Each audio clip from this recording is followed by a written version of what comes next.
Hey guys, it's Jessica from Audacity, and I am here with Briana Franklin from the Prosperity Project. For those of you guys who don't remember her, she won our very first, I mean, literally, the first Audacity pitch contest we ever did in I think it was 2020. Wow, we've 2021. come a long way. Welcome back, Briana. So happy you're here. Give us the updates. What has been going on since we all saw you last? In my God, like in 2020. Yes, oh my gosh, all the things. So, in the 2 year period since then alone, we have finally gotten our flagship program, 35 to Free, up and operational. We have graduated out a whole class of beneficiaries who've got debt relief toward their student loan payments, as well as financial coaching and career development. So, we also are now operating in person. Before, we were completely confined to doing everything online because we started 3 months into COVID, so less than a year before you and I actually connected. And at that point, all we knew was just Zoom life and doing everything on the internet. So we now are setting up shop here in the DC, Maryland, Virginia, DMV area. We have our eyes set on New York for next year. And then, of course, just expanding out one state at a time to all the major cities and, really starting to build more of an in-person presence. So that plus also getting a more comprehensive programming slate under our belt. So 35 to Free falls in the middle of that. So we then had to figure out an interceptive solution, as we call it, to help high schoolers avoid predatory lending. So now I actually just did a session this morning with some high school young ladies here in the DMV area and just help them start asking better questions about how to dodge student debt and predatory lending. And then on the back end, we're also now educating corporate workforces on what these issues entail and how they can tap into their own generosity to be part of the solution. So, like I said, we have been up to all the things, and of course, hiring and all the operational twists and turns that come with that. That is amazing. So first of all, congratulations, because that is a lot to pull off in 2 years. For those of y'all who don't know, we're filming this at the top of March. Like we literally haven't hit like a full year three just yet. Like that is amazing. Congratulations. Talk to me a little bit about your, what is it called? The 35 to 3 program. What is that? Tell us about it. Yes, 35 to Free gets its name from the $35 billion in student loans that Black women shoulder under that $2 trillion umbrella that the whole country is under. And then the 35% rate of financial literacy that they also happen to have. So that's well behind Black men and then those of other race backgrounds. So we have identified student debt relief as a means to an end, as opposed to a complete solution in and of itself, because what people get wrong about that all the time is just, oh, if someone gets student debt relief, then all their money problems go away. And sure, that one money problem may disappear. However, if they don't have the training and discipline and the roadmap for how to maximize their money once they can start to pocket more of it, they can go on to make some really bad decisions. Like we see it all the time with lottery winners. So we Yeah. really go great lengths to avoid that effect, as well as avoiding the creation of codependence, to where, once they are out of our program, they're like, okay, I got this. This is like a training wheel. So now I'll keep that up from here, which is why it's actually a match model. So we're putting 10K toward their debt as a match. So whatever they contribute up to that is what we will double it with. And then that way they have that skin in the game that doesn't cost them anything, but actually gets them, in that habit of managing their money and clearing debt out of the way so that they can go on to build wealth. So that was the idea. And as I mentioned, we've done one program so far. We had 12 extraordinary individuals. They were located in about 10 different states. So that was the upside of the pandemic circumstances, is we got to go beyond state lines and expand our reach out the gate. And now we're trying to keep that one going, plus layer in a hybrid cohort here in DMV.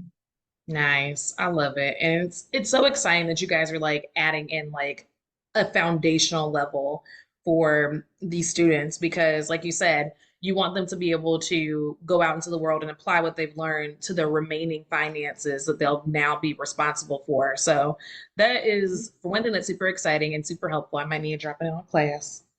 Got the I application. Just always say do the more word. financial literacy. We got the application ready. Yes. So when that drops later this year, we got you. Nice, nice. So tell us a little bit about, as we know, the student debt crisis is a hot topic right now up in the White House. and in the federal courts. At one point, student debt was on its way to being forgiven. Some people were getting forgiven basically like in rounds, if you will. And then it was stopped because the federal judge actually overturned what the White House was pushing for. Where are we now with student debt relief coming from the US government? And what could this potentially mean for those who are still waiting for their student loans to be forgiven? Yeah, so where it stands now, there was actually a rally 10 minutes walking from me since I'm now here in the heart of DC at the Supreme Court building on Tuesday. And that was just boots on the ground, people trying to mobilize and be part of that demonstration to express what's on their heart, which is make this crap stop and do the right thing, and help ease this burden for so many people who were just plagued by this terrible system. And right now it's still in limbo. Like I actually subscribe to a lot of updates and periodicals from people on the insides of those buildings who are rubbing shoulders with the folks in power and in office. And the word is that we can expect that the pause on interest will continue, but I feel like it's so unlikely that they will rule in favor of Biden's decision. I think it was all very clumsily executed, and they didn't play that out far enough and get consultation from the right people before they announced that. And it's really devastating because I think it would have been actually better had they just flat out said, no, we can't do this, as Right, opposed to, you did, oh, JK, and then they snatched the rug from under all these people who are making right, plans, that money once the debt is out of their life. And hmm even in our program, that threw us for such a loop because we right, were skeptical when we started up and when we started the program, which was about 2 years apart. We had no faith in any cancellation measures. We were like, no, this is just a bargaining chip, and I don't think that there's any possibility. So we didn't prioritize private over federal. It was just Prosperettes, our beneficiaries, as long as they had credible student loans issued by a US lending institution, they were eligible. And that threw us into complete chaos when August came around. And then they said the 10K and then also the 20K for those with Pell, because we did have some Pell Grant recipients in the program. And so then it was like these awkward conversations of, hey, so I know that we've already pledged to, like put this money towards your debt from our mm, side. However, now that the presidential administration is doing the unthinkable and pigs are flying and they're trying to put money towards this or cancel it out for you, like we wouldn't be good stewards to do double. Like if you're already getting that taken care of, then our role in that pretty much evaporates. So that forced us to then think, okay, now we need to just focus squarely on private because that is completely immune to any federal measures because that's a right. business. Because it's a Literally, privatized situation, right? right. They're in the business of making money off of that independently. So I guess just tying it back though to what's really happening, it's still a bunch of back and forth, and there's still a lot of up in the air components where there has been no definite ruling, but it's not looking good because a lot of the conservative judges and the policyholders and people influencing that are just they're not with it. They think Hmm that it's overreaching and also illegal and all these different things. So sadly, people really should not expect any great news on that front, aside from just again maybe another couple months of the suspension of interest. But I always say like when you take it into your own hands, like then you take the power away from them. So Right. my thing is just encouraging everyone I can, every chance I get, to be as autonomous and personally invested in doing what they can so that they're not even at the mercy of the government and whatever plays out. Oh, I love that. And that's so important. Like taking the power back by taking it into your own hands. I think that's a big message that a lot of people need to hear right now, especially when it comes to government, because often people feel very powerless. Mhm. As if we didn't just have an election, but and of course, there's layers to that as to why people don't participate in things like that, or are barred from participating, or are unable to participate. But I think it's important for guys in the audience to remember that the reason this federal judge is even able to fight this to begin with is because federal judges are often appointed by the president of the United States. So the president of the United States, prior to Joe Biden, appointed, I believe, I'm going to ballpark it because I don't want to say exact numbers and be incorrect because that would make me a bad journalist. But I believe over 300 federal judges. And so even though that president is gone, obviously those judges are still out there and therefore can come around and overturn the things that are trying to get done now that we have someone else in office.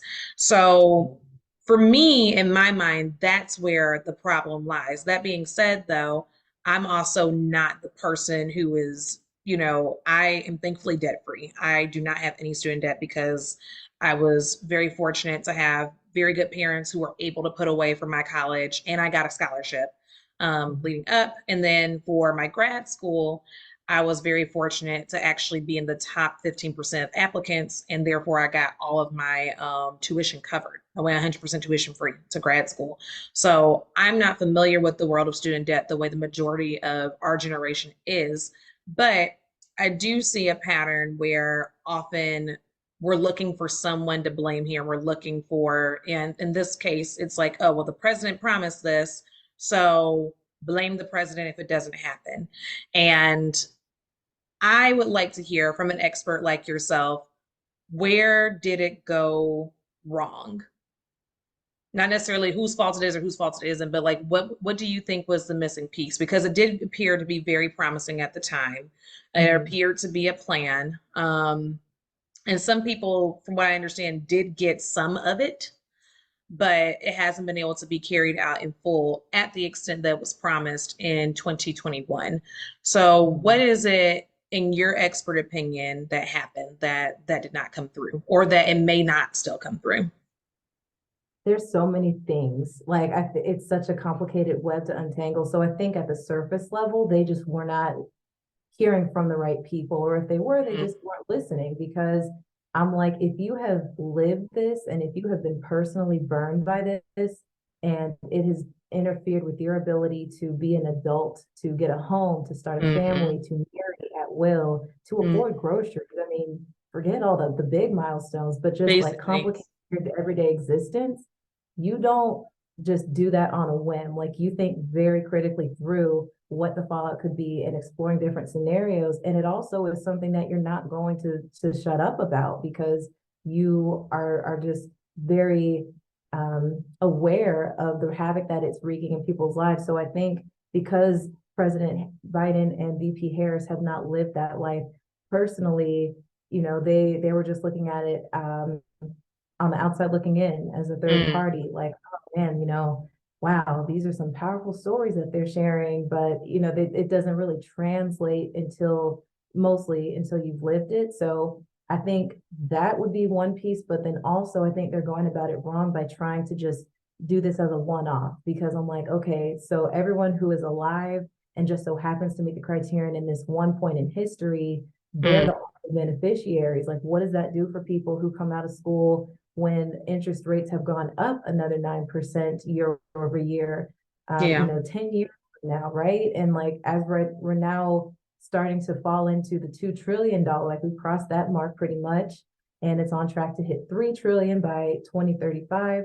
So my whole thing is we got to start from the root. And I think that they are pretty misguided in just trying to fix it on the back end as this Mm, one-off measure, because it almost sounds like just doing it to either appease people or as a popularity chip, as opposed to really trying to fix a broken system and correct it and keep people's best interest in mind. mm. So nursing more of like a symptom and less of a sickness. The Yeah, sickness is, exactly. It's just yeah. right. It's giving medicine as opposed to changing the eating habits and the lifestyle, right? It's just Mm, trying to always be reactive instead of proactive. mm. Now that is something. I mean, the answer to that then in that case would be more millennials in office, if you ask me. Um, Mhm. because like you said, if people have not lived that life, they're not going to understand like the sense of urgency or even just the complexity of the issue.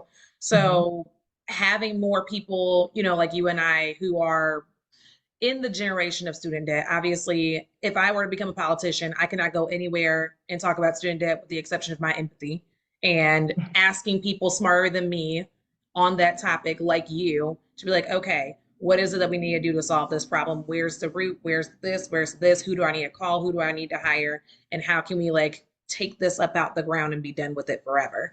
And in the case of the majority of the people running the country right now are still boomers, um, are still boomers, and therefore do not have that problem as far as student debt goes and everything. So I don't know. Maybe the answer is more millennials on the Now Capitol we're Hill, talking. but I'm but already one foot in the door by being in this neck of the woods, you know? right. I am here for it. Brianna, I would absolutely vote for you for something if I could. I don't know what you would plan on like if you want to be the president, that sounds great. Like I'll vote for you for that. Yeah.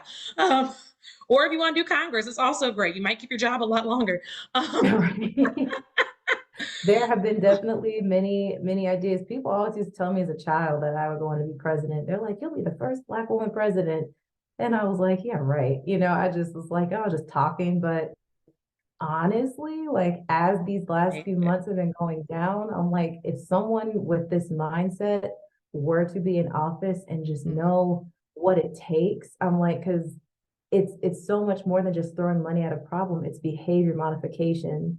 It's how people view money and what it means to them and the experience they have around it. Like this is, I'm not going to keep exploring that because I don't want to take away from the subject matter I know you already want to get through, but definitely like Brianna of 10, 20 years from now, I think that that might actually, there might be something, who knows? Well, in case it is, y'all heard it here. Briana Franklin is going to be our future president of the United States, and we will be very here for it. And Oh my honestly, I God. don't know how old you are, but like maybe you don't even need 28 10 in a years. You month. just need it. I'm sorry? I'll be 28 next month. Oh, okay, we're the same age. Cool, cool, cool. So, oh, you don't even have to wait like a full 10 years. You can do this in Right. 7. 7. Legally, you Yeah. can do this in 75. 7. Yep. Well, I am absolutely in favor of it, and I look so forward to seeing what you're going to do next. Speaking of which, I know you guys have a very exciting event coming up. I believe you guys have a conference coming up. Tell us about that. Yes, 35 to Free will finally get to see its full glory in person. So we are going to a hybrid format for that as well. And we are off to the races of getting our speakers finalized. And we're planning it to be an incredible several days, 3 days at the end of April, the 26th through 28th. And this is basically 35 to Free in a truncated snapshot. So everything that we teach over the 8 months that our prospects are with us, everything from budgeting basics to how to invest wisely and intentionally, how to get a hold of debt, credit, leveraging, home buying, all those good things. And then just real talk, like the Black female experience and corporate America, all that jazz. We're bringing it to our community, boots on the ground for the first time. And we have some awesome speakers who will be coming back. So we've done everything on OEA up to this point for our conference. So now we'll actually be like hugging and high-fiving in person. Oh, yeah. Alelia Bundles, yes, one of our speakers, Alelia Bundles, who is the great great granddaughter of Madam C.J. Walker. She'll be in the house, as well as Eris Scales, who was previously with the Walker's Legacy Foundation. And we have a couple others who are in the works. I don't want to jump the gun until it's all like official, but certainly you can expect to actually meet our team because now we'll be congregating in person as well. And it's just meant to be a day of building up Black women, bringing awareness to these issues, but giving folks a platform just for enjoying themselves and letting loose and, just getting the knowledge that they need to make wise decisions moving forward. Awesome. Well, it sounds like it's going to be an amazing event. I look forward to attending virtually if I can't make it up to the DMV.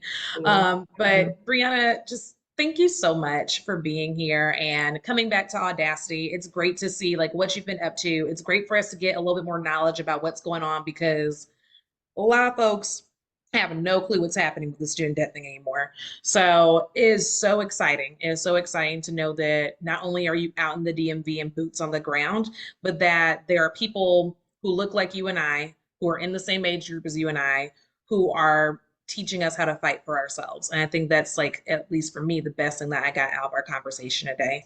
So thank you. Thank you so much for being here. And guys, if you want to support the Prosperity Project, follow them on Instagram, visit their website, donate, donate, donate. And make That sure part. you attend the, I'm so sorry. What is the name of the conference? Is it the 35 to 35 to Free 3. conference? Yep. Okay, cool. I was like, Same is the name. same name as the program? Okay, cool. Yep. Yep. Yes, It's meant to be an extension of the program. Yep. love it. 35 to 3. Mhm. Make sure you guys attend the 35 to Free conference, either in person or virtual. If you're in the DMV, pull up. And if you are anywhere else, make sure you sign up. We're going to have all the links for that below. If you guys like the content today, let us know. Give us a comment, give us a like, give us a shout out, and make sure you follow the Prosperity Project and donate, donate, donate. We'll see you guys next time. So well said. Thank you for having me. Great to be back. Anytime, Brianna. We'll see you again soon. All right. Bye, guys.